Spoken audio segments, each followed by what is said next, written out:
Railway ஊழியர்களின் இருசக்கர வாகனங்களை குறிவைத்து திருட்டில் ஈடுபட்ட நபர் அதிரடியாக கைது செய்யப்பட்டார்.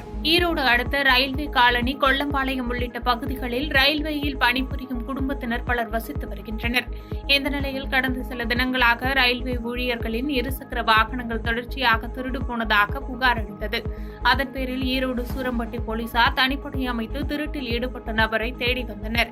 இந்த நிலையில் சந்தேகத்திற்கிடமான வகையில் ரயில்வே காலனி பகுதியில் சுற்றித் திரிந்த நபரை பிடித்து விசாரித்ததில் சூரம்பட்டு அணைக்கட்டு பகுதியைச் சேர்ந்த மணி விஜய் என்பதும் ரயில்வே காலனி பகுதிகளில் ரயில்வே ஊழியர்களை குறிவைத்து இருசக்கர வாகன திருட்டில் ஈடுபட்டதும் தெரியவந்தது. அதைத் தொடர்ந்து சூரம்பட்டி காவல் நிலையத்திற்கு போலீசார் அழைத்து சென்று விசாரித்ததில் சுமார் 7 இருசக்கர வாகனங்களை பத்திரமாக மீட்டு வாகன கொள்ளையனிடம் தொடர்ந்து போலீசார் விசாரணை நடத்தி வருகின்றனர்.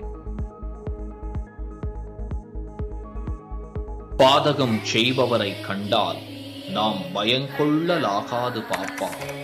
மோதி மிதித்து விடு பாப்பா, அவர் முகத்தில் உமிழ்ந்து விடு பாப்பா. அண்மை செய்திகளை உடனுக்குடன் தெரிந்து கொள்ள இணைந்திருங்கள் இயம்நாடு தொலைக்காட்சியுடன்.